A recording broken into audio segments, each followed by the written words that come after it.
Ah bah bravo. Il y a des gens qui regardent. Il y a des gens qui regardent. Bonjour à tous. Bonjour à tous. C'est Julien Bouvier, ambassadeur du Pasteur Don dans une ambiance de folie, vous le voyez, je suis très heureux. Je suis très heureux d'être avec vous aujourd'hui en direct du campus de l'Institut Pasteur pour la 18e édition du Pasteur Don. Alors, le Pasteur Don, c'est la grande opération annuelle de générosité de l'Institut Pasteur en faveur de la recherche. Le Pasteur Don, c'est l'occasion de rappeler que la recherche est au centre de nos vies. L'amélioration de notre santé est intrinsèquement liée à la compréhension du vivant, aux nombreuses avancées médicales, les vaccins, traitements, aux nouvelles technologies de pointe. Le Pasteur Don, c'est aussi l'occasion de rappeler que sans vos dons, à vous qui nous regardez en ce moment en direct, eh bien l'Institut Pasteur serait privé de près d'un tiers de ses ressources. Alors, n'hésitez pas, on est là pour ça aussi ce soir. Faites un don pour l'Institut Pasteur.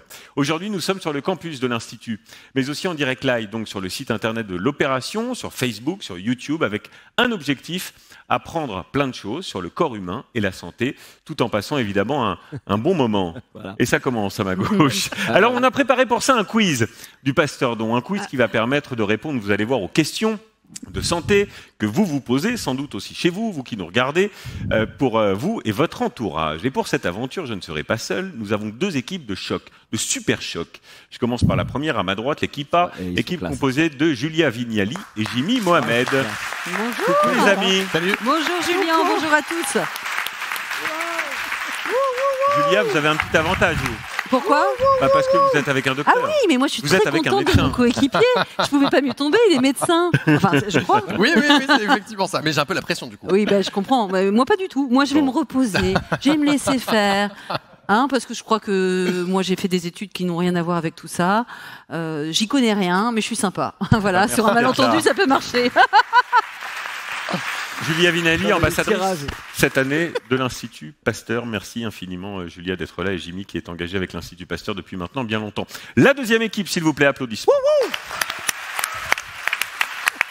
La deuxième équipe composée de Joanne Fagianelli, s'il vous plaît, et Fatimata Wan. Bonsoir Fatimata, merci d'être là. Bonsoir. Ça va, vous le sentez bien, votre coéquipier ou pas? Super. Alors, nous, ça va être la bonne humeur, le sourire, les connaissances. Les bonnes réponses, c'est pas encore sûr. Si, faites-nous confiance. Si, on compte gagner. Bien sûr. En plus, on est 2 fois plus sympa, du coup. Voilà. Non, mais on n'est pas là pour enfiler des perles. Hein. Voilà, on est là pour gagner. Les amis, je vous mets à l'aise, on est là pour gagner, mais pas que. On est aussi là pour apprendre des choses, pour donner la parole aux chercheurs qui sont dans la salle et qui vont nous apprendre plein de trucs. Et puis aussi pour donner, appeler aux dons, donner ce soir. Vous le faites avec moi? On appelle aux dons? Bien sûr. Mais à 3, on va le dire. 1, 2, 3. Donnez. Donnez.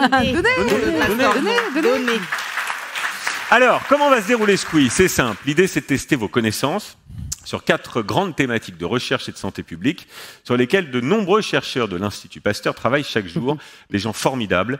Ce sont ces thèmes: les cancers, la santé des femmes et le lien mère-enfant, la maladie liée au changement climatique et les maladies neurodégénératives.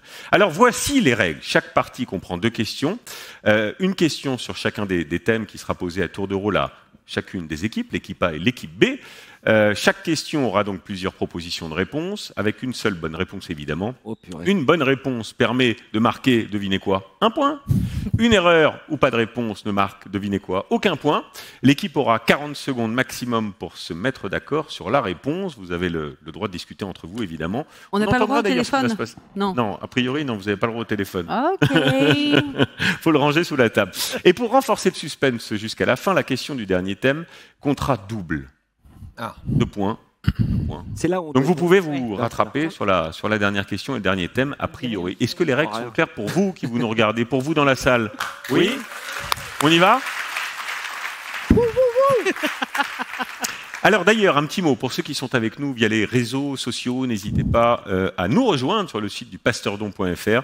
Nos équipes sont disponibles pour répondre aux questions du chat. Ça se passe en direct, ça se passe maintenant. Les équipes sont là-haut, je les vois. On les salue, salut tout le monde, coucou. Ils vont répondre en direct à vos questions. N'hésitez pas à leur poser plein de questions. Et n'oubliez pas que chaque don aussi, petit soit-il, peut faire une réelle différence. Vous pouvez contribuer dès maintenant sur pasteurdon.fr.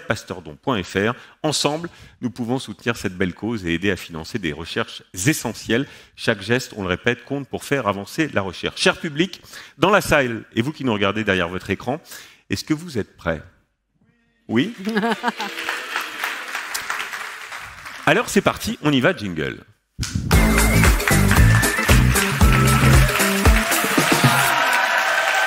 Avec le premier thème, le thème sur les cancers. Et on va commencer avec vous, les amis de l'équipe. Julia, Jimmy, vous êtes prêts? Première question. En proportion, combien de cancers? Combien de cancers? J'ai toujours rêvé de faire ça. Question pour un champion. Combien de cancers sont liés à une infection par un virus, une bactérie ou un parasite? Réponse A, une personne sur 12. Réponse B, attends, une pas facile, ça, personne quand même. sur 10. Réponse C, ben non, évidemment que c'est pas facile. Une personne sur 6. Réponse D, une personne sur 2. Je repose la question, regardez, vous l'avez là. En proportion, combien de cancers sont liés à une infection par un virus, une bactérie ou un parasite? Il y a les papillomavirus qui vont au cancer du Il col. vous reste 30 secondes. L'hépatite B, c'est le foie. Les Helicobacter pylori, l'estomac. Je dirais, j'hésite entre B et C. Moi aussi. Ouais. Ah là. Ça doit être entre B et C. Bah, mettons la 10%, 10%, c'est peut-être un peu plus. Hein. Ah, c'est la C alors. C'est peut-être un peu plus que 10%, non? Il reste 10 secondes, les Je crois que amis. c'est. Allez, mettons la C dans ces La cas-là. C. 1 sur 6. Toi, t'aurais dit quoi? Si on dit papillomavirus, C'est votre dernier mot, Oui. monsieur Jimmy? Oui. J'ai pas d'appel à un ami? Est-ce que vous bloquez cette réponse? Je bloque cette réponse. Il bloque cette réponse. Attention, c'est pas la bonne. Réponse C, bah attendez. Il bloque cette réponse. Réponse C, quel est le verdict? Et c'est la bonne réponse, mon cher ami. On a un point. J'attendais le check. Eh oui, check, check, check. Une personne sur 6. Et on va donner la parole justement à Philippe Bousseau, qui est responsable. Bravo Merci. Julia, voilà. Merci les amis. Et encore, c'est que le début. Hein. Alors, Bonjour mon cher Philippe, Bonjour. Philippe Bousseau, donc je répète, qui est responsable de l'unité dynamique des réponses immunes à l'Institut Pasteur. Quels sont ces virus, bactéries, parasites, quels sont ces virus? alors effectivement, c'est un cancer sur 6 qui est estimé. Le responsable, c'est monsieur a cité un certain nombre d'agents pathogènes, des virus oncogènes, des bactéries comme Helicobacter pylori. Comment ça se produit? En fait, ces infections peuvent induire directement la transformation en cellules cancéreuses. Donc c'est par exemple une propriété des virus oncogènes. Et la transformation peut aussi être induite de façon indirecte. L'infection va générer une inflammation chronique, par exemple, et ça, c'est un terreau propice au développement tumoral. L'infection peut aussi abaisser les défenses immunitaires et rendre, par exemple, dans le cas des patients qui sont infectés Oui. par le VIH, les rendre plus susceptibles aux virus oncogènes, par exemple. Et ça arrive souvent, c'est très commun? Alors, ça arrive souvent, mais évidemment pas à chaque fois qu'on est infecté. Donc, c'est un petit cas des infections, mais au total, ça représente quand même une grande proportion des cancers. Ce qui est important de comprendre, c'est que la nature même, l'origine même de ces cancers donne des clés un peu unique pour les combattre, c'est-à-dire on va essayer d'empêcher l'infection, de la détecter le plus précocement possible pour pouvoir la traiter de façon plus efficace. Bien, merci mon cher Philippe, vous restez avec nous parce qu'on a besoin de vos lumières encore tout à l'heure. Vous avez tout compris, Julia, ou pas? Oui. Oui, c'est bon? Vous Mais oui, suivez? mais- Vous êtes vraiment médecin, vous, en fait, hein? Et oui, non, mais pour compléter la réponse, c'est que 100% des cancers du col de l'utérus ou presque sont liés au papillomavirus pour lesquels on a un vaccin. Et on sait qu'en France, on a un peu du mal avec la couverture vaccinale des garçons et des filles. C'est les deux qui doivent être Vous vaccinés. avez raison de le préciser. Moi, qui ai un jeune garçon de 17 ans, dès qu'il a eu 14 ans, avant qu'il commence sa vie sexuelle, on m'a dit il faut absolument le faire vacciner. On parle beaucoup des jeunes femmes et moins des jeunes garçons. Ouais. Voilà. Bien. Mais du coup, j'ai une question. Oui. Le reste des cancers est causé par quoi? C'est ceux sur lesquels on ne sait pas, en fait, c'est ça? Alors, on va redonner la parole à Poser les questions. Philippe, bien sûr. Faire allonger l'émission. Ouais, vous essayez de gagner du temps pour votre réponse, là, je vous vois venir. Hein. Allez-y, Philippe. Il y a plein d'autres raisons. On peut par exemple penser à l'exposition trop fréquente au soleil, Ouais, tu vois, la ça. génération de mutations qui peuvent causer par exemple des cancers de la peau. En tout cas, Merci, on peut dire Philippe. que c'est 40% des cancers qui pourraient être évités si on changeait nos modes de vie. Plus d'activité physique, moins de sel, plus de sommeil, Pas de tabac. moins d'UV, pas de Ouais, tabac, pas de tabac, moins ouais. d'alcool. Voilà, donc on a tous les clés pour essayer de limiter notre risque de cancer. 40%, c'est beaucoup quand même. Allez, on passe à la question de l'équipe B, toujours sur ce même thème des cancers. Vous êtes prêts, les amis? Bien sûr, bien Ouais. sûr. On y va? Quel est le cancer le plus fréquent en France en termes de nombre de cas, tous sexes confondus? Vous avez donc 4 réponses possibles. Petite A, le cancer du poumon. Réponse B, le cancer du sein. Réponse C, le cancer de la prostate. Réponse D, le cancer de la peau. Vous connaissez les règles, vous avez 40 secondes. Ouais, À vous de jouer. il y a l'avis du public parce qu'il y a beaucoup de chercheurs et tout ça. On répète la question. Quel est le cancer le plus fréquent en France? Poumon, sein, prostate, peau. Ouais, non. Peau, peau. Non, pas peau. Ah, poumon, C'est poumon. poumon, ouais. Beaucoup de fumeurs, Facile. Vous avez la réponse? de sein. C'est pas si évident, parce qu'il y non, a un le petit sein. piège. Le sein. La prostate, il y en a beaucoup. Hein. Il reste 10 secondes. Ouais. Tic-tac, tic-tac, tic-tac, tic. La peau, Non. la peau. Je dirais la peau. Le 5 secondes. 5 Il secondes. va falloir se décider, le les truc, c'est amis. qu'on n'est vraiment pas d'accord. Ouais, Il faut se fier à son instinct. Le 50-50. Appel à un ami. poumon, alors. Votre réponse? Alors, il me semble, Oui. je ne suis pas docteur, qu'il y a beaucoup de fumeurs depuis Ouais. des années et que le cancer Ouais. du poumon semble assez fréquent. C'est votre réponse, vous êtes d'accord? Oui, bah oui. On va écouter la petite Les musique qui va faux, nous ça, donner c'est rien. si c'est la bonne réponse ou non. Alors Eh ben non, c'est la mauvaise réponse. Ah. La bonne réponse, c'était la réponse B, le cancer du sein, qui est le cancer le plus fréquent donc en France en termes de nombre de nouveaux cas. On a beaucoup tous hésité, sexes hein. confondus. Ah, Bah, on j'ai a vu hésité ça, mais entre c'est quand les même la mauvaise réponse, les amis. Non, c'est bien de participer, mais Il nous met dans à l'aise. l'idée, c'est de Là, donner la bonne Très réponse. cash, hein, là. On va, avant de redonner la parole à Philippe, qui a quelques explications à vous donner, simplement, non, très sérieusement, quelques chiffres.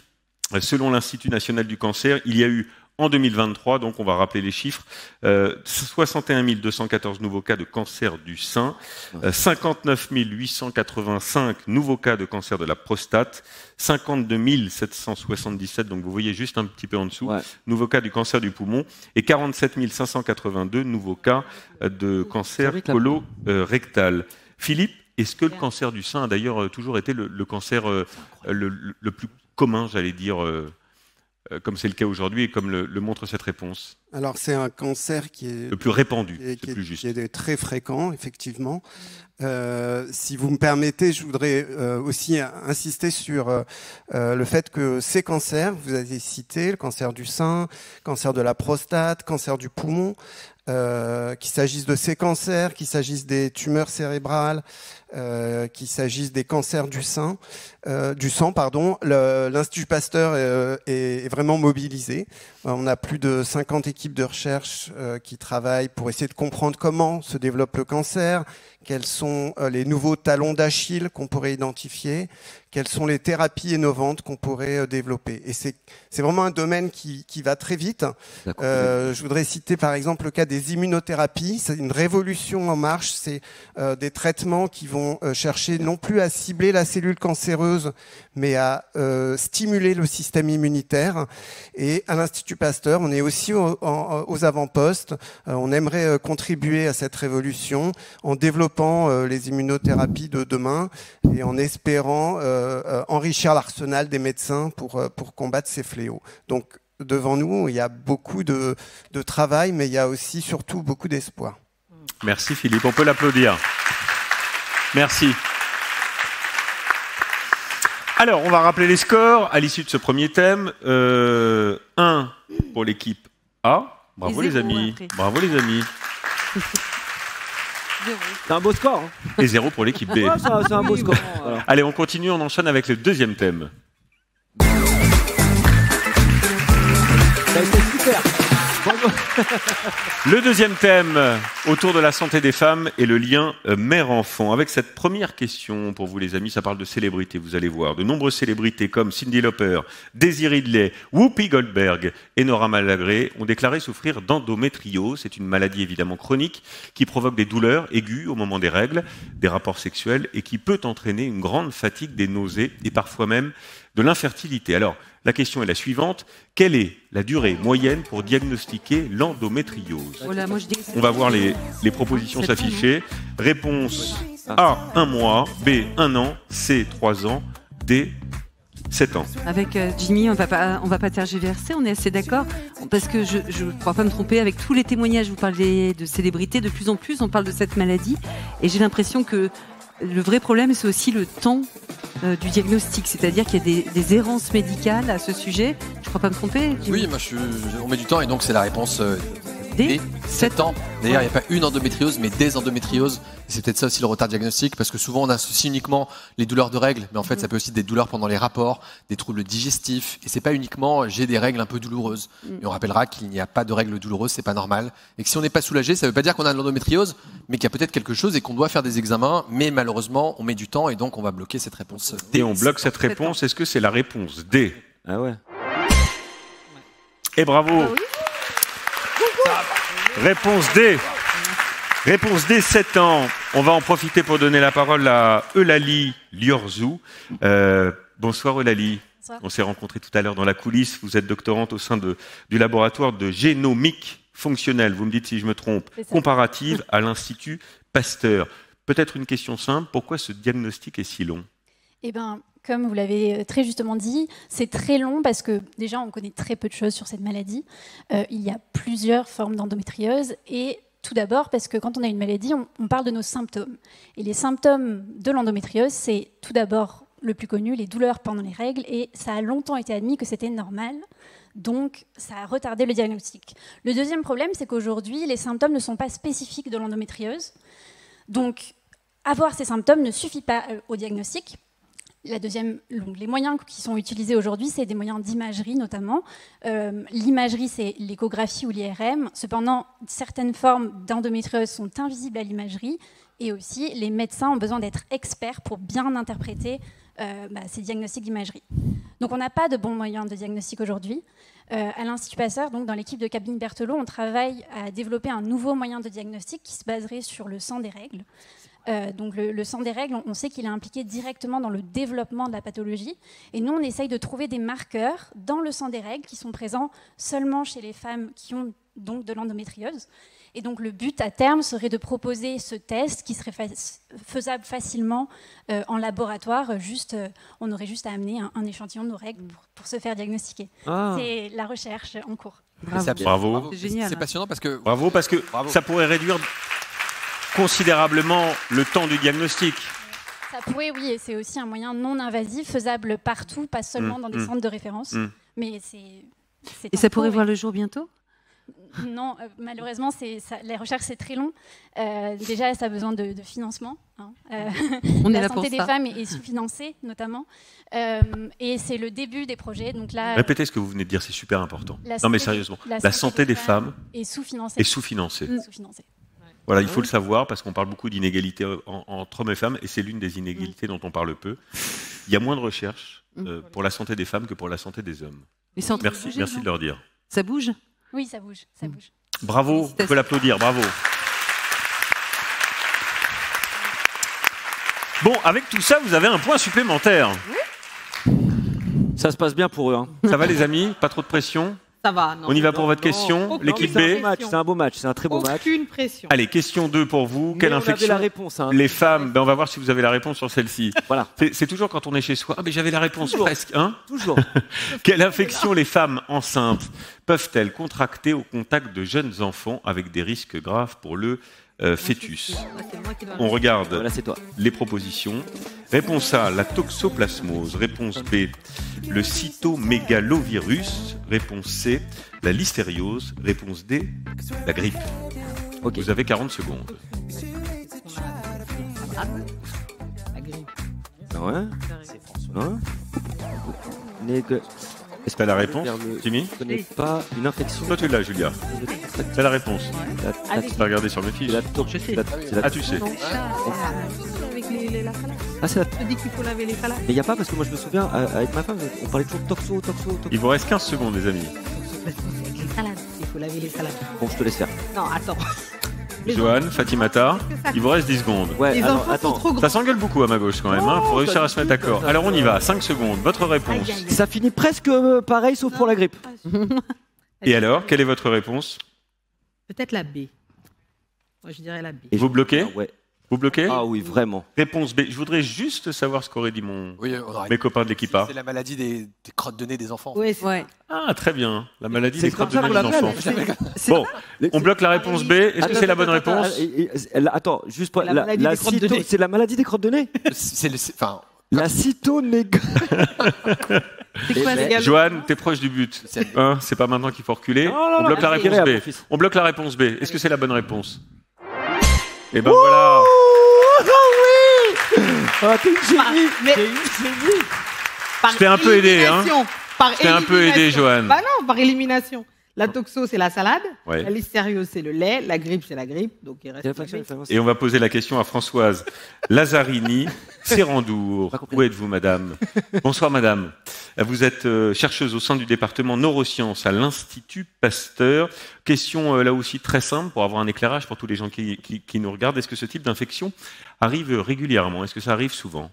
Ça arrive malheureusement fréquemment parce que le cytomégalovirus ou CMV, c'est le virus qui est la première cause d'infection transmise de la mère au futur bébé.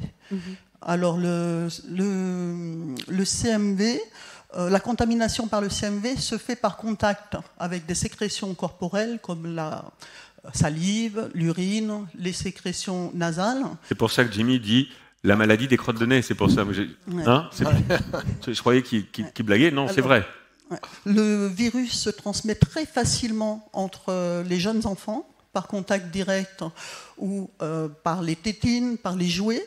Et la femme enceinte, malheureusement, peut se contaminer par contact avec les jeunes enfants, en particulier lorsqu'elle change les couches dans les collectivités comme les crèches, par exemple. Merci beaucoup pour ces explications. ouais, On peut vous applaudir. Et bravo pour cette bonne réponse. Bravo. Joanne Fatimata, bravo à vous. Ça, voilà. Tiens, Allez. vous savez ce qu'on va faire, les amis? On va en profiter pour faire un petit rappel. Un rappel aux dons, évidemment. Merci à tous ceux qui ont fait des dons, parce que c'est en train d'arriver.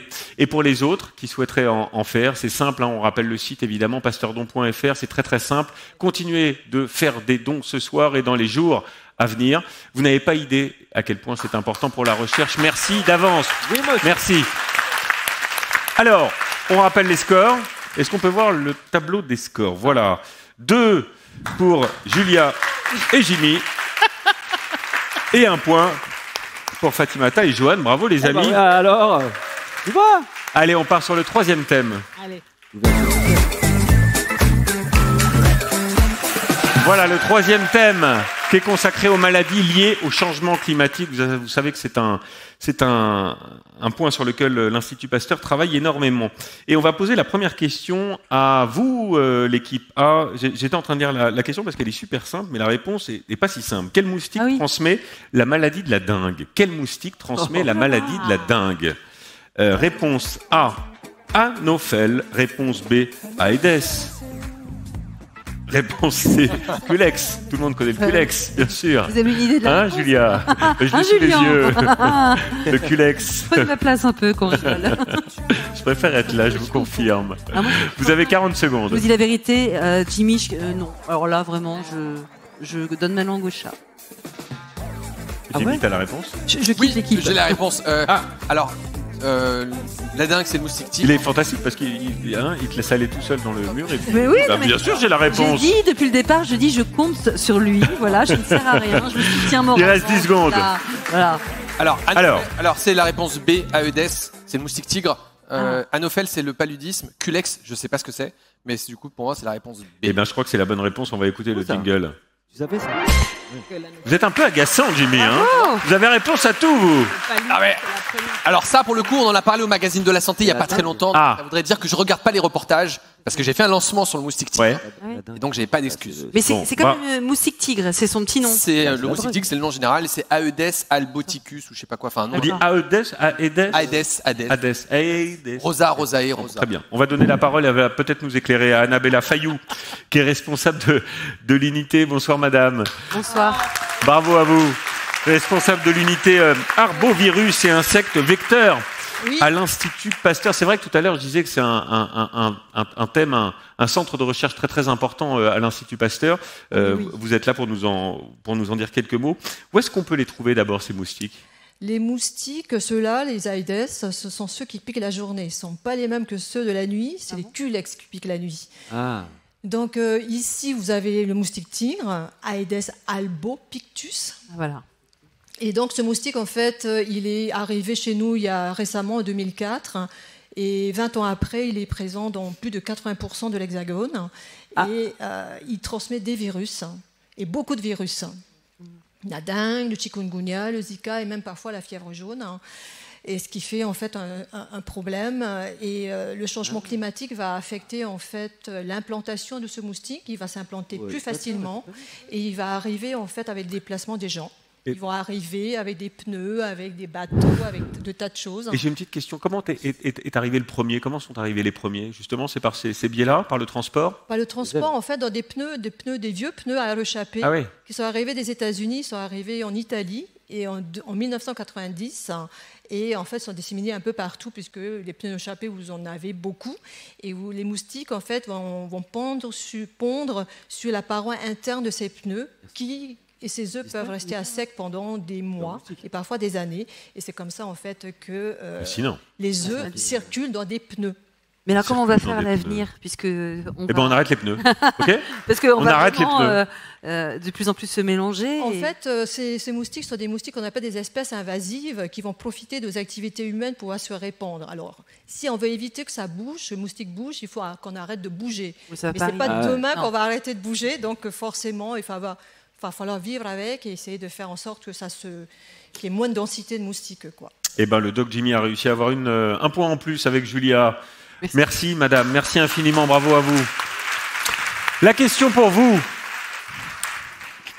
Pourquoi on ne sent pas les piqûres de moustiques sur le moment? Super bonne question, ça. Ouais. Hein? Est-ce que vous avez la réponse? Alors, on va découvrir ensemble les réponses possibles. A, parce que les moustiques ne piquent qu'à des endroits où la peau est moins sensible. B, parce que les moustiques sécrètent une substance qui rend la peau insensible pendant un court instant. Tiens. C, parce que la piqûre est tellement fine qu'on ne peut pas la sentir. On est d'accord. Vous avez 40 secondes, vous êtes d'accord. Et on ne va pas aller. Pour avoir été piqué de nombreuses fois. Ah oui. En venant d'Afrique, malheureusement, c'est parler du paludisme. Vous gagnez du temps là ou vous avez la réponse?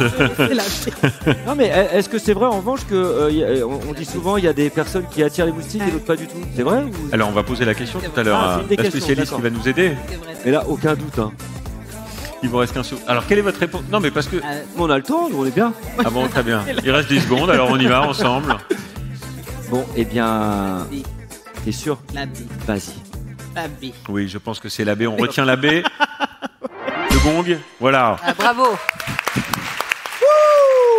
Alors, Annabella, Qui est important. c'est une question super simple, super basique, mais c'est souvent les meilleures questions. C'est super simple et vous savez que c'est que les femelles qui piquent. Hein. Ah bon? Les mâles ne piquent pas. C'est toujours la faute des femmes. Hein. C'est toujours en fait, la faute des femmes. Elles piquent parce qu'elles ont besoin de sang pour pouvoir assurer le développement des œufs. Sans sang, elles ne peuvent pas pondre. Donc forcément, il faut du sang. Et quand elle va piquer, elle va en même temps saliver. Elle va injecter de la salive. Et cette salive, elle contient des tas de molécules, et notamment en fait, des molécules anesthésiantes qui va lui permettre en fait, de piquer tranquillement sans que vous réagissez. Et c'est comme ça qu'elle peut prendre jusqu'à 3 microlitres de sang en quelques minutes. Merci. Ah oui. Ouais. Et sur la question des peaux qui attireraient plus les moustiques? Alors, il y a des peaux à moustiques, comme on dit, et en fait, ça va être lié aux bactéries qui sont sur votre peau, qui vont libérer des molécules plus ou moins attractives.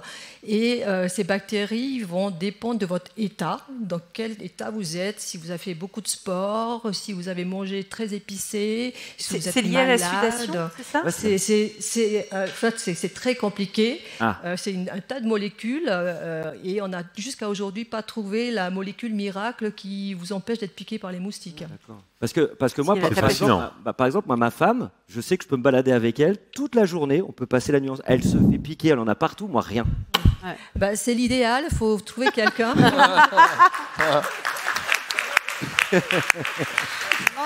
Non, blague mise à part, est-ce que c'est vrai qu'il y a des peaux, il y a des type de gens qui attirent plus que les autres? Oui, il y a des gens qui attirent plus les moustiques que d'autres. Il y a des gens qui sentent plus les moustiques que d'autres. Par exemple, dans les territoires ultramarins, nos concitoyens ne sentent pas tellement les piqûres parce qu'ils sont exposés aux piqûres tout le temps. Et donc, on réagit en développant des anticorps contre la piqûre de moustique. Donc, on ne sent plus rien. Donc, il faut être piqué souvent. Ça vaudrait une émission, ça, sur les moustiques. C'est fascinant. On apprend plein de choses. On arrête, hein. Merci infiniment, madame. Merci beaucoup. Alors, good game. on fait un petit bilan des points, parce que ça se rapproche et serré là, entre l'équipe A et l'équipe B. Voilà, 3 pour l'équipe A, 2 pour l'équipe B. Et on rappelle que tout peut être relancé, étant donné, je vous rappelle la règle, que la dernière catégorie compte double. On passe au thème 4.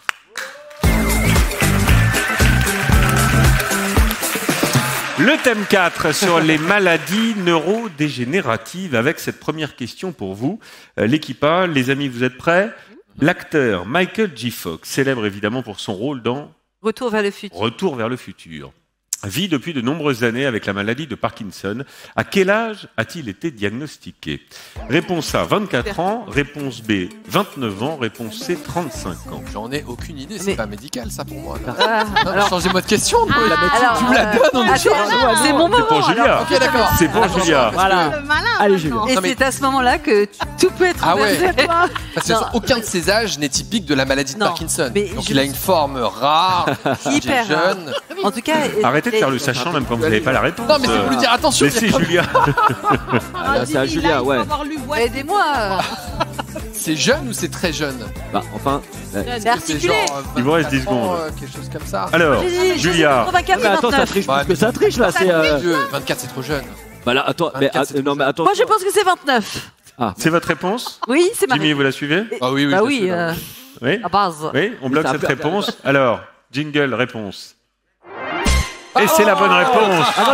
Alors, attendez. Chapeau bas, bravo. On fait appel. Attention. Il y a une protestation ici là. Qu'est-ce qu'il y a, Joanne? Pourquoi protestation? Là, il y a eu complètement appel au public. Hein. Attendez, Parce qu'en fait, elle est séparée la salle. Hein. Il y a ceux qui disent voici là-bas et les chercheurs au milieu là. Depuis tout à vous l'heure. avez vu la question du moustique que vous avez eue? Elle était fastoche celle-là aussi. Oui. Hein? Bon. Merci. Alors, C'est bon. un point partout sur la facilité des questions. Donc on n'est rien. Voilà, on n'est rien. Pierre-Marie Liedo, on va donner la parole à Pierre-Marie. Bonsoir monsieur, directeur du département neurosciences à l'Institut Pasteur, pour nous apporter quelques éclairages. Est-ce que ça arrive également souvent des cas détectés aussi jeunes, c'est-à-dire à 29 ans? Alors en fait, on devrait parler des maladies de Parkinson, puisque on voit que la progression peut être différente. Pour certains, ça commence très tôt, pour d'autres, c'est une maladie liée à l'âge. Et on voit que la vitesse aussi de progression peut varier d'un individu à l'autre. Alors à l'Institut Pasteur, on s'est mobilisé pour essayer de développer 3 axes de recherche avec une vision transdisciplinaire, pour se dire que comprendre cette maladie, il ne va pas falloir uniquement comprendre comment fonctionne le cerveau. On sait que dans cette maladie, ce sont les neurones qui libèrent la dopamine qui vont être défaillants. On sait que la dopamine, c'est en fait une molécule très oxydante. Et donc, on parle avec nos collègues et ils nous expliquent ce qu'est le stress oxydatif. Donc voilà une piste nouvelle thérapeutique, lutter contre le stress oxydatif pour lutter contre la maladie. Vous voyez, ce n'est pas forcément trivial d'aller voir ailleurs, finalement, que dans le cerveau. Mais ça, c'est une piste. Une autre piste, c'est la neuroinflammation. Un cerveau d'une personne qui développe cette maladie, c'est un cerveau inflammé. On connaît l'inflammation du pancréas, on connaît l'inflammation du foie, mais il y a aussi des états inflammatoires du cerveau qui contribuent à, malheureusement, l'évolution de cette maladie. Il y a aussi des facteurs génétiques. On va devoir aller voir nos amis généticiens pour qu'ils nous fassent comprendre que certains gènes sont susceptibles. Donc il y a une transmission. Alors la transmission, c'est entre 3 et 5%, c'est pas énorme. Et le 5e et dernier facteur, peut-être le plus important, je ne sais pas si vous comptez, je ne sais pas si j'en ai cité 5, mais je compte sur vous. Le dernier facteur, on en a beaucoup parlé, le style de vie, le mode de vie. Oui. On s'aperçoit finalement que selon ce que l'on fait, où on fait du sport, nous avons développé une recherche, par exemple clinique, en regardant comment les sujets dans les Caraïbes développent cette maladie, comment les Parisiens développent cette maladie, et on est tombé sur des symptômes différents. Et en fouillant bien, on est tombé sur des différences du microbiote nasal, les crottes de nez. Et donc, on s'aperçoit que de notre style de vie, ce que l'on sent, ce que l'on respire, ce que l'on mange, là où on vit, est-ce qu'on est sous un climat tempéré, est-ce qu'on est sous un climat tropical, eh bien, tous ces facteurs-là contribuent à l'évolution de la maladie. Et alors, donnez-nous une petite clé, s'il vous plaît, ce soir. C'est quoi le meilleur spot pour vivre ? Alors, c'est les fameuses zones bleues, mais ça, c'est un autre issue. Faites-nous rêver un endroit. Non, on va tous se retrouver et c'est pas bon. Ah bon, très bien. Merci. Et on va... Merci. Vous êtes un peu normand, non ? Répondre sans répondre. Oui. Non, catalan. Catalan. Une question, quels sont les symptômes d'un cerveau inflammé, en fait ?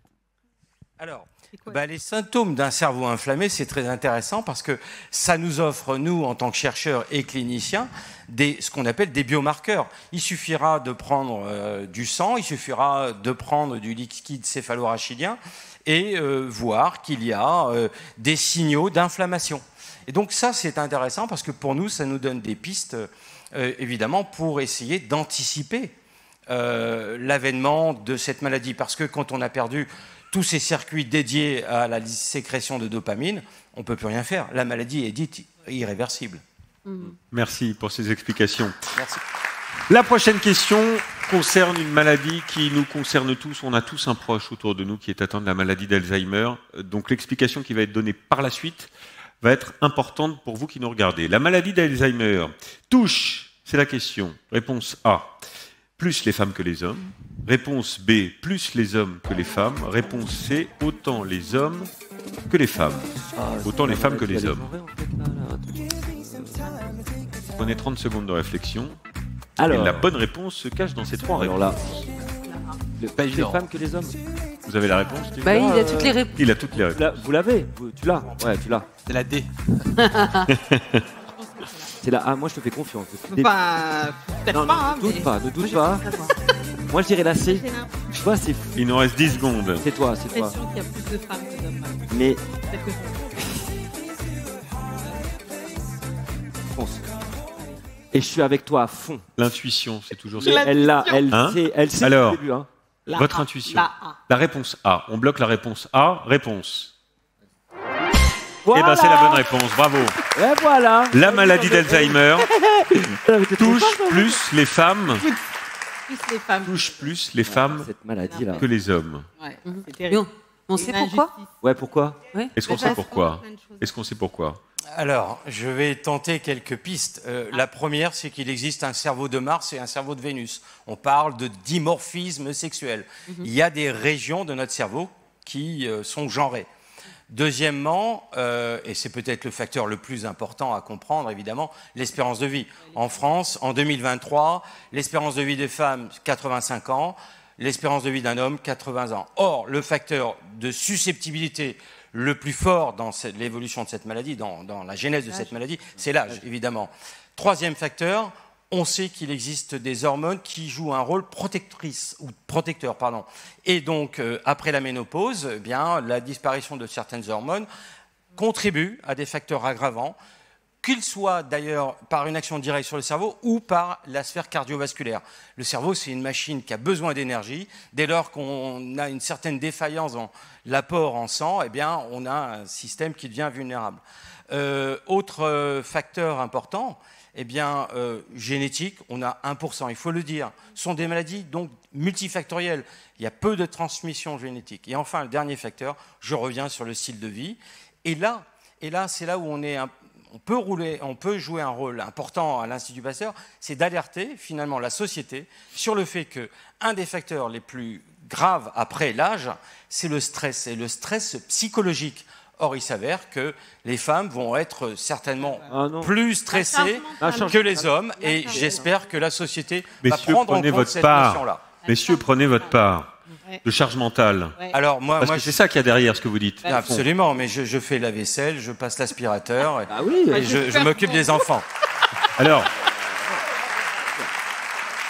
L'exemplarité est un facteur important. Hein. Julien ? Un peu caricatural quand même, ce que vous... J'avais une dernière question à vous poser. Mais merci pour ces explications très c'est super intéressant, mais importantes. Parkinson, est-ce que c'est genré ? Est-ce qu'il y a plus d'hommes, par exemple, qui sont atteints de Parkinson ? Oui. Ah oui. Si l'Alzheimer touche donc deux femmes pour un homme, pour la maladie de Parkinson, on a presque l'inverse. Ah d'accord. Voilà. Ok. Et moi, j'ai un petit message à passer à Johan, parce que ce que vous dites, au fond, c'est lui qui a une influence sur les jeunes qui regardent Gulli, les jeunes enfants. C'est aussi dès cet âge-là qu'on fait partager l'égalité entre les hommes et les femmes. Mon cher Johan, une énorme responsabilité vous avez. On y travaille beaucoup. On y travaille énormément avec Gulli, effectivement, avec beaucoup de campagnes en fait autour de ça. Mais alors pour le coup, je suis assez surpris de tout ça, mais c'est dingue que la charge mentale puisse effectivement toucher et affecter. Pour tous les jeunes qui regardent le live, on y va cool. Merci les amis. Alors, j'ai une bonne nouvelle et une mauvaise nouvelle. C'est qu'il y a une équipe gagnante et une équipe perdante. Suivez mon regard. Non, alors, pas tout à fait. Non, on a tous gagné, non ? Vous avez tous gagné, mais bon, on va faire le bilan des scores quand même. Oui. C'est l'équipe A, grâce au talent et au savoir de Jimmy Mohamed qui gagne. Quand même. C'est abusé. J'ai la question qui compte double, moi. Et Julia, mais j'allais y venir. Ah, j'ai eu peur. Pardon, mais moi, il m'a bluffé. Il avait réponse à tout. Presque. Et Julia Vignali, évidemment. Merci les amis, c'était super de partager ce moment avec vous au service de la recherche et au service de l'Institut Pasteur. Et mon équipe de cœur, parce que vous y avez mis du cœur. Johan, Fatimata, merci d'avoir participé avec votre bonne humeur. Plaisir. Merci beaucoup pour l'invitation. Merci à tous. Merci beaucoup. On s'en fiche un peu du score, l'important c'est de participer et l'important c'est de sensibiliser aussi ceux qui nous regardent. Oui, merci. même si ça fait quand même quelque chose à chaque fois de perdre. Et que j'ai pas l'habitude. Et moi, voilà. Bon, en tout cas, c'était hyper instructif ce que vous nous avez apporté, vous, les directeurs, les directrices, les chercheurs, les chercheuses. On a abordé plusieurs thématiques, les cancers, la santé des femmes, les maladies liées au changement climatique ou encore les maladies neurodégénératives, c'est pas facile à dire, liées au vieillissement. J'espère que vous avez appris des choses, comme moi, y compris l'importance de la recherche. Notre santé, évidemment, en dépend. Et c'est pourquoi nous sommes tous concernés, tous mobilisés pendant plusieurs jours. Et puis, à plus long terme, avec l'Institut Pasteur, la recherche a besoin de vous, a besoin de soutien, notamment financier, pour continuer à progresser, à répondre aux défis de la santé, de votre santé de demain. Merci à tous ceux qui ont fait des dons, à tous les autres. Il n'est pas trop tard. Rendez-vous sur le site pasteurdon.fr pour retrouver toutes les informations. Continuez de faire des dons. Vous n'avez pas idée à quel point, évidemment, c'est important. Bravo. Pour la recherche. Un petit mot pour conclure, les amis, Julia? Eh bien, je partage votre avis sur le côté instructif. On a appris beaucoup de choses. Et si le grand public, comme nous, a pu trouver des réponses, parce qu'on est tous touchés d'une manière ou d'une autre par ces maladies, donc c'est rassurant. Merci les chercheurs. Jimmy, on continue à vous suivre. Le Mac de la santé qui donne plein de clés de compréhension sur tous les sujets qu'on a abordés. C'est pour ça que j'avais les bonnes réponses aussi. Il faut regarder le magazine de la santé, vous verrez. Voilà. On apprend plein de choses. C'est pour ça que c'est monsieur, je sais tout. Johan, Fatimata, un petit mot pour conclure? Vas-y, je te laisse la parole. Alors, moi, j'aimerais dire que la recherche, c'est très important, évidemment, en France, mais aussi à l'international. Je m'occupe d'un journal qui traite des questions africaines. Essentiellement. On peut rappeler le média et le journal. Absolument. Et effectivement, sur France 24. France 24. Sur France 24, donc le journal de l'Afrique. Et effectivement, la recherche est primordiale, y compris pour ces populations-là, parce que, évidemment, il y a encore moins d'accès, même s'il y a la présence de l'Institut Pasteur, y compris à Dakar, des équipes que je connais, que je salue. Voilà, donc la recherche est primordiale, y compris à l'international. Donc nos dons sont très importants aussi pour l'international. Voilà. Merci Johan. Bah. Voilà, moi, le message aux plus jeunes, on est là vraiment pour soutenir l'Institut Pasteur. Gulli est toujours là pour ça et pour transmettre les valeurs aux prochaines générations, parce que au final, tous ces dons, ils vont pour la génération de demain. On le sait tous, mais c'est important de le dire également pour nos enfants. Bien. Voilà, Merci. beaucoup. Merci à tous. Merci à la régie là-haut, merci pour le boulot, à nos équipes pour ce super quiz que j'ai pris plaisir à animer. Je vous dis à bientôt et surtout prenez soin de vous. Ciao, ciao, bye bye.